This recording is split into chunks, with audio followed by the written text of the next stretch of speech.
प्रिय छात्रों, आज हम लोग बात करेंगे कि कम समय में 17वीं बीपीएससी मुख्य परीक्षा की तैयारी कैसे बेहतर ढंग से कर सकते हैं। तो इसी संदर्भ में आज हम लोग बात करने जा रहे हैं। तो जैसा कि आप लोग जानते हैं कि मुख्य परीक्षा जो है वह मुख्यतः निरंतरता और स्पष्टता की मांग करता है।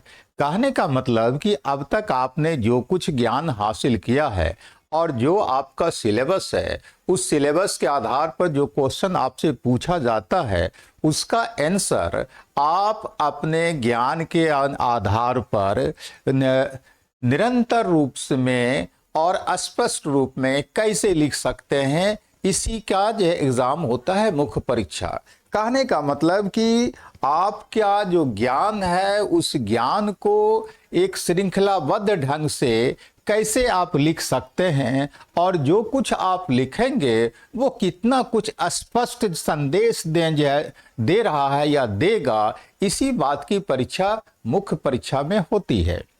तो इसके लिए आवश्यक है कि न केवल मेहनत किया जाए बल्कि मेहनत के साथ साथ आपको एक स्मार्ट वर्क या स्मार्ट रणनीति भी अपनाने की आवश्यकता पड़ जाती है।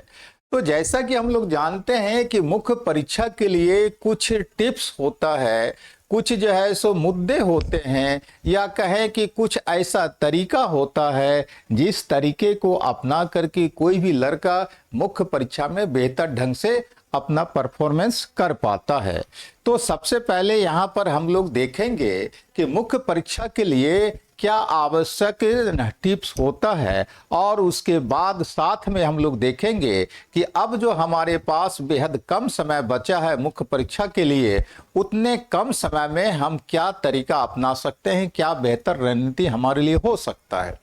तो जैसा कि हम लोग जानते हैं कि मुख्य परीक्षा के लिए सबसे जो आवश्यक पहला पॉइंट होता है, वो पहला पॉइंट है हमारा कि सिलेबस को समझना। तो किसी भी मुख्य परीक्षा को अगर आप दे रहे हैं तो सबसे पहले उसके सिलेबस को समझें, और सिलेबस को समझने के बाद प्रीवियस ईयर का क्वेश्चन देखना होता है कि प्रीवियस ईयर का जो क्वेश्चन है, मतलब क्या कि आपसे पहले जितना भी एग्जाम हुआ है उस एग्जाम में आपके सिलेबस के आधार पर वैसा कौन सा टॉपिक्स है जहां से बार बार क्वेश्चन पूछा जाता है। कहने का मतलब कि पुनरावृत्ति वाला टॉपिक्स कौन है उसको समझना होता है, और उसके बाद साथ में ये समझना होता है कि अमुक टॉपिक से किस तरह का क्वेश्चन पूछा जाता है। तो ये सिलेबस को सबसे पहले देखना और समझना पड़ता है। दूसरा जो आवश्यक टिप्स होता है या महत्वपूर्ण फैक्टर ये होता है या कारक होता है, वो होता है कि जब सिलेबस आपने समझ लिया तब आपके लिए आवश्यक है कि एनसीईआरटी का बुक्स पढ़ें, प्लस जो है जो महत्वपूर्ण टेक्स्ट बुक है उसका अध्ययन किया जाए। तो जब आपने सिलेबस पढ़ लिया है तो सिलेबस के बाद किसी भी सिविल सर्विस ही नहीं बल्कि भारत का कोई भी जो एग्ज़ाम होता है उस एग्ज़ाम के लिए आपको एनसीईआरटी का जो बुक्स होता है वह एक तरह से बाइबल के रूप में काम करता है। और एनसीईआरटी का बुक्स जो है वो आपका कंसेप्ट क्लियर कर देता है, और जब आपसे कुछ क्वेश्चन पूछा जाता है तो उसी एनसीईआरटी के कंसेप्ट के मुताबिक आपको आंसर लिखना होता है। और अगर आप अपने जो है सो उत्तर को और बेहतर रूप देना चाहते हैं तो उसके लिए आवश्यक होता है कि एनसीईआरटी का बुक्स पढ़ने के बाद किसी दूसरे महत्वपूर्ण टेक्स्ट बुक को पढ़ा जाए। तो ये आवश्यक होता है। उसके बाद जो आवश्यक होता है, तीसरा जो आपको फैक्टर है मेंस परीक्षा की बेहतर तैयारी के लिए, कि जब आपने सिलेबस समझ लिया, टेक्स्ट बुक पढ़ लिया और अदर टेक्स्ट बुक पढ़ लिया और एनसीईआरटी पढ़ लिया, तब उसके बाद आवश्यक होता है कि स्टडी मटेरियल कुछ अगर ऊपर हो सके तो वो आप स्टडी मटेरियल ऊपर करें, और यह जो स्टडी मटेरियल हो वो काफ़ी बेहतर गुणवत्तापूर्ण स्तर का होना चाहिए। तो ये स्टडी मटेरियल इकट्ठा करना पड़ता है ताकि आप जो एनसीईआरटी पढ़ा और या जैसे टेक्स्ट बुक पढ़ा उसके मुताबिक आप एक बेहतर इस स्टडी मटेरियल को मिला करके एक आंसर या नोट्स तैयार कर सकते हैं, ये आवश्यक होता है। उसके बाद जो चौथा जो फैक्टर होता है मुख्य परीक्षा की तैयारी के लिए, वो होता है कि आप लगातार करंट अफेयर्स का स्टडी करते रहें, अध्ययन करते रहें। करंट अफेयर्स इसलिए बहुत ज़रूरी होता है कि आपसे जो भी क्वेश्चन पूछा जाता है एनसीईआरटी या आपको जनरल स्टडी के अंतर्गत, उसमें से कई ऐसा सेक्शन है जिसका संबंध किसी न किसी रूप में करंट अफेयर से होता है। जैसे कि उदाहरण के लिए समझिए कि इंडियन पॉलिटिक्स से आपसे क्वेश्चन पूछा जाता है, या इन भारतीय राज्य व्यवस्था अर्थव्यवस्था से क्वेश्चन पूछा जाता है, या भूगोल से क्वेश्चन पूछा जाता है, यहाँ तक कि इतिहास से भी जो क्वेश्चन पूछा जाता है उसमें भी कहीं न कहीं जो है करंट अफेयर्स का अध्ययन जो है काफ़ी काम कर जाता है। इसलिए करंट अफेयर्स का अध्ययन काफ़ी महत्वपूर्ण होता है। उसके बाद अगला जो फैक्टर होता है वो फैक्टर है आपका कि जो है नोट्स बनाना। आपने अब जो कुछ पढ़ लिया है उसके आधार पर आपको अपने स्तर का स्वयं का बना हुआ एक नोट्स होना चाहिए, और वो जो नोट्स होना चाहिए उसमें हमेशा प्रयास रखना चाहिए कि जब कभी किसी ढंग का नया इन्फॉर्मेशन या तर्क आपको प्राप्त हो तो आप उस नए इन्फॉर्मेशन या तर्क को अपने नोट्स में फिर ऐड कर सकें, जोड़ सकें। इस तरह का आपको नोट्स बनाना चाहिए। उसके बाद जो आता है आपको कि जब आपने नोट्स तैयार कर लिया तब आपके लिए आवश्यक हो जाता है कि आप अपने राइटिंग स्किल पर जोर दें। तो राइटिंग स्किल पर आपको ध्यान देना चाहिए। राइटिंग स्किल पर, ये राइटिंग स्किल क्या है? राइटिंग स्किल कहने का मतलब कि लेखन शैली। होता क्या है कि बहुत सारे लड़के बहुत बेहतर ज्ञान हासिल कर लेते हैं, काफी मेहनत कर लेते हैं, लेकिन उन्हें पूछे गए क्वेश्चन के आधार पर सिलसिलेवार ढंग से और एक संतुलित रूप में आंसर लिखने की कला का पता नहीं रहता है। उसका नतीजा होता है कि जब वैसे छात्र एग्जामिनेशन हॉल में जाते हैं तो जो क्वेश्चन उनसे पूछा जाता है उस क्वेश्चन का वो सिलसिलेवार ढंग से कंटिन्यूटी के आधार पर जो है आंसर नहीं कर पाते, और उनके आंसर में कोई तारतम्य नजर नहीं आता है। इसलिए यह आवश्यक होता है कि आप राइटिंग स्किल पर विशेष ध्यान दें। कहने का मतलब कि जो टॉपिक्स आपने पढ़ लिया है उस टॉपिक से संबंधित जैसो मटेरियल को, मुद्दे को या ज्ञान को आप जो है पर डे लिखने का प्रयास करें।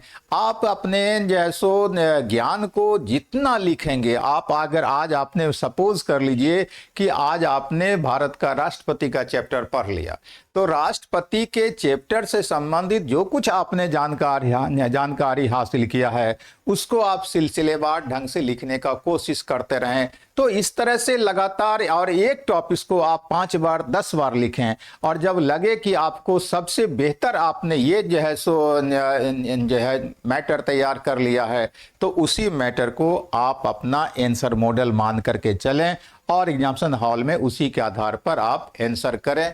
तो इसलिए राइटिंग स्किल डेवलप करना बहुत मायने रखता है। होता क्या है, अगर ये कमजोरी किसी स्टूडेंट में रह जाती है तो होता क्या है कि एग्जामिनेशन हॉल में जो वो लड़का जाता है और वहाँ क्वेश्चन के डिमांड के मुताबिक सही ढंग से आंसर नहीं कर पाता है। इसका परिणाम ये होता है कि बहुत सारा ज्ञान रहने के बावजूद भी उसे बेहतर मार्क्स नहीं आता है। उसके बाद आता है आपका अगला जो फैक्टर होता है या कारक है वो है मॉक टेस्ट। मॉक टेस्ट कहने का मतलब क्या है कि आपने जो कुछ तैयारी कर लिया है, अब उस तैयारी को एग्जाम के पैटर्न के आधार पर जो है आपको लिखने के लिए आवश्यक हो जाता है कि आप मॉक टेस्ट दें। लेकिन यहाँ पर एक खतरा है कि अधिकतर जो कोचिंग इंस्टीट्यूट होते हैं वो मॉक टेस्ट जो लेते हैं वहाँ पर कोई जो है आपको बेहतर टीचर ऐसा नहीं होता जो कि आपके आंसर को सही ढंग से जांच सके और आपको गाइड कर सके कि आपका आंसर इस स्तर का होना चाहिए, आपका आंसर में ये पॉजिटिव बात है और ये नेगेटिव बात है, ये आपको सुधार लेना चाहिए। प्रॉब्लम यहाँ पर है। इसलिए मॉक टेस्ट बहुत ही सतर्क होकर के दें और वैसे इंस्टीट्यूट में जा कर के दें जहाँ की कुछ बेहतर टीचर हो, अनुभवी टीचर हो। अगर अनुभवी टीचर नहीं है तो आपका मॉक टेस्ट देना वहाँ पर बेकार होगा और हो सकता है कि कहीं आप पर नकारात्मक असर न पड़ जाए। ऐसा इसलिए कि वो जो है सो मिसगाइड कर दे सकते हैं। तो ये आवश्यक हो जाता है। उसके बाद जो हो जाता है आपका अगला जो फैक्टर है कि आपका टाइम मैनेजमेंट होना चाहिए। तो टाइम मैनेजमेंट जो है होना बेहद आवश्यक हो जाता है, इसलिए कि आपको एग्जाम में लिमिटेड टाइम में टाइम मैनेजमेंट आपका होना चाहिए। टाइम मैनेजमेंट इसलिए आवश्यक है कि आपको एग्जामिनेशन हॉल में एक सीमित समय के अंदर सारे प्रश्नों का उत्तर देना है। इसलिए आपके लिए आवश्यक हो जाता है कि जो भी क्वेश्चन आपको लिखना है वो एक निश्चित समय के अंदर आपको पता होना चाहिए कि इसका आंसर हमको कर देना है। अगर आप निश्चित समय के अंदर किसी क्वेश्चन का उत्तर नहीं कर पाते हैं तो जाहिर सी बात है कि आपसे कुछ क्वेश्चन छूट जाएगा एग्जामिनेशन हॉल में, समय ही नहीं बचेगा कि आप उसका आंसर कर पाएंगे। इसलिए भी आवश्यक हो, टाइम मैनेजमेंट के लिए भी आवश्यक हो जाता है कि आप पर डे 2-4 क्वेश्चन का अभ्यास जरूर करें लिखने का। अगर आप लिखने का अभ्यास करते रहेंगे तो आपको पता चलेगा कि अमुक टाइप का क्वेश्चन हम कितना देर में लिख सकते हैं, और जब आप एग्जामिनेशन हॉल में जाएंगे तो आप में घबराहट नहीं होगा, आप आराम से निश्चित समय के अंदर, सीमित समय के अंदर उसका आंसर कर सकते हैं। इसलिए टाइम मैनेजमेंट काफ़ी आवश्यक हो जाता है। उसके बाद जो आवश्यक होता है आपको अगला और लास्ट जो बात है वो है कि आपको हमेशा पॉजिटिव रहना होगा, पॉजिटिव सोच बना करके आपको रहना होगा। तो अगर जब तक आप सकारात्मक नहीं सोचेंगे, अपना आत्म कॉन्फिडेंस बना करके नहीं रहेंगे, तो जाहिर सी बात है कि आपकी पहले से भी जो तैयारी हुई है वो भी खराब और बर्बाद हो जाएगा। इसलिए चिंता और टेंशन छोड़ करके हमेशा ये सोचें कि मैंने जो तैयारी किया है वो बेहतर तैयारी है और इसमें और कुछ जो मेरे पास समय बचा उसमें और कुछ बेहतर करके हम एग्जाम जाएंगे। क्योंकि आप तो ये नहीं जान रहे हैं कि दूसरे का कितना बेहतर तैयारी है, हो सकता है कि आपसे भी किसी और का खराब जो है सो तैयारी हो। इसलिए हमेशा सकारात्मक मूड में तैयारी करना चाहिए। तो जो मेंस की परीक्षा के लिए जो आवश्यक फैक्टर होता है किसी विद्यार्थी को अपनाने का, वो यही सारा फैक्टर है। अब सवाल उठता है कि ये जो 70वीं बीपीएससी मेंस का एग्जाम मात्र महीना दिन से भी कम समय बचा है, तो इतने कम टाइम में हमें क्या करना चाहिए। तो इसके लिए आवश्यक हो जाता है कि आपको 70वीं के लिए सबसे पहली जो बात है कि आपके पास बेहद सीमित समय है। तो सीमित समय है आपके पास, ऐसे कंडीशन में आपको जो है कुछ खास मुद्दों पर ज्यादा ध्यान देना चाहिए। पहला क्या है, तो पहला है कि जो वैसे टॉपिक्स की आप पहचान करें जिस टॉपिक से बार बार क्वेश्चन आता है, तो वैसे टॉपिक्स पर आप ज्यादा ध्यान दें। तो बार बार पूछे जाने वाले टॉपिक्स का क्वेश्चन, या कहें कि पुनरावृत्ति वाला जो टॉपिक्स है, पुनरावृत्ति वाला जो टॉपिक्स है, उस टॉपिक्स पर आप विशेष ध्यान दें। तो पुनरावृत्ति वाला टॉपिक्स कहने का मतलब कि जिस टॉपिक से अब तक बार बार बीपीएससी ने क्वेश्चन पूछा है, उस टॉपिक से फिर इस बार भी जाहिर सी बात है क्वेश्चन पूछने की ज्यादा संभावना हो सकती है, इसलिए उस टॉपिक्स पर आप विशेष ध्यान दें। और ऐसा कहने का इसलिए हम कह रहे हैं कि जैसे सपोज कर लीजिए कि इंडियन पॉलिटी में, तो इंडियन पॉलिटी में हम लोग क्या देखते हैं कि क्वेश्चन जो पूछता है बार बार पूछे जाने की संभावना रहती है पंचायती राज सिस्टम से। तो पंचायती राज सिस्टम से, तो इसलिए हम लोग को जो है पंचायती राज सिस्टम पर विशेष फोकस करना चाहिए। उसी ढंग से इतिहास में देखें तो कला से निश्चित रूप से एक क्वेश्चन पूछे जाने की संभावना रहती है, तो कला वाला टॉपिक्स हमको विशेष रूप से ध्यान देना चाहिए। उसी ढंग से किसान और आदिवासी आंदोलन से एक क्वेश्चन पूछे जाने का चांस रहता है, तो वहां भी हमको विशेष ध्यान देना चाहिए। तो इस तरह से कहने का मतलब कि हमको पहचान करना होगा कि पूरा जो सेक्शन है फर्स्ट पेपर और सेकंड पेपर में जितना भी 3-6 सेक्शन है, तो उन 6 सेक्शन में जो उसके अंतर्गत जो विषय है, उस विषय में वह कौन सा टॉपिक्स है जहां से बार बार बीपीएससी ने क्वेश्चन पूछा है, तो उस टॉपिक्स पर हमको विशेष ध्यान देना चाहिए। तो यही मैंने लिखा पुनरावृत्ति वाला टॉपिक्स पर विशेष ध्यान देना चाहिए। उसके बाद जो दूसरा जो फैक्टर है कि आप जो है बार बार लिखने का प्रैक्टिस करें। तो बार बार लिखने का प्रैक्टिस करें, लिखने का अभ्यास करें। ऐसा मैं इसलिए कह रहा हूं कि अब तक आपने जो कुछ भी तैयारी किया है तो उस तैयारी को अगर आप बार बार लिखेंगे तो उससे क्या होगा कि एक तरफ आपका उत्तर लेखन का शैली जो होगा वो समृद्ध होगा, दूसरी तरफ आपका मेमोरी बहुत शार्प होगा, दिमाग में आपके दिमाग में वो बात जो है सो सेट रहेगा, और तीसरी बात कि बेहद कम समय में आप उस टॉपिक्स का आंसर कर सकते हैं या उस क्वेश्चन का आंसर कर सकते हैं। तो और इसका नतीजा ये होगा कि कम समय में बेहतर तन जो है सो आप आंसर कर पाएंगे एग्जामिनेशन हॉल में। इसीलिए बार बार लिखने का आपको अभ्यास करना चाहिए। यह मैं 70वीं बीपीएससी मेंस के कैंडिडेट को कह रहा हूं। उसके बाद क्या देखते हैं कि जो है अगर बेहतर कोई इंस्टीट्यूट है तो वहां पर एक दो टेस्ट सीरीज में आप शामिल हो जाएं। हालांकि दिक्कत यह है कि अधिकांश कोचिंग ऐसा है जहां की बेहतर एक्सपर्ट टीचर नहीं है, अनुभवी टीचर नहीं है। वैसे हालत में किसी क्वेश्चन का क्या आंसर हो सकता है, किस रूप में आंसर हो सकता है, उस आंसर में क्या निरंतरता की आवश्यकता है, क्या स्पष्टता की आवश्यकता है, ये वो बताने में सक्षम नहीं हो पाते हैं। तो वैसे कंडीशन में वो आत्मघाती कदम भी हो सकता है। तो एक दो टेस्ट किसी बेहतर कोचिंग इंस्टीट्यूट में जाकर के दे करके देखें कि क्या वो आपको बेहतर ढंग से आपका जो है सो आंसर जांच कर पाते हैं, और आपको फिर उसके मुताबिक आपके आप में जो डिमेरिट है या मेरिट है उस मुताबिक आपको कुछ गाइड कर पा रहे हैं, वहां से आपको कुछ फायदा हो रहा है या नहीं हो रहा है। तो एक दो टेस्ट दें, अन्यथा जैसो टेस्ट जैसो किसी इंस्टीट्यूट में जाकर के देने की जरूरत नहीं है। बेहतर होगा कि आप दो चार साथी मिलकर के जो तैयारी कर रहे हैं, जो मेंस दे रहे हैं, वो लोग आपस में बैठ करके टेस्ट देने का प्रयास करें, और एक टीचर और एक साथी दूसरे साथी का जैसो आप आंसर शीट जांच दें, यही बेहतर तरीका होगा। उसके बाद जो तीसरा जो है यहाँ अगला जो है सो सलाह हो सकता है मेरा, वो है कि आप हमेशा जो है रिवीजन करें। रिवीजन करना अपनी तैयारी के लिए आवश्यक है, क्योंकि आपके पास अब समय नहीं है कि नए टॉपिक्स पर आप तैयारी करें। तो अब तक आपने जो कुछ तैयारी किया है उसका बार बार आप रिवीजन करते रहें, ये आपके लिए जैसे बेहतर होगा। अब समय नहीं है कि नए टॉपिक्स पर आप तैयारी करें।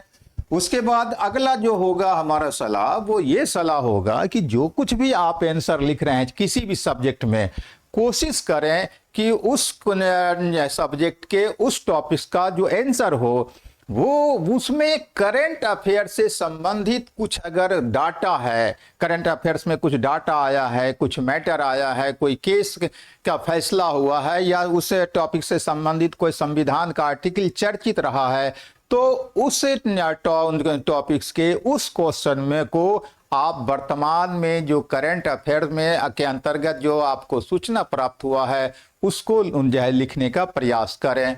तो किसी भी आंसर में को बेहतर ढंग से प्रस्तुत करने का और बेहतर मार्क्स उठाने का एक बेहतरीन तरीका ये होता है कि अगर उस टॉपिक्स और क्वेश्चन से संबंधित कोई नया घटनाक्रम हुआ है तो उस नए घटनाक्रम के अंतर्गत जो आपको डाटा प्राप्त हुआ है, जो जैसो तथ्य प्राप्त हुआ है या जो घटना विकास हुआ है, उसका चर्चा आप अपने आंसर में निश्चित रूप से करते हैं।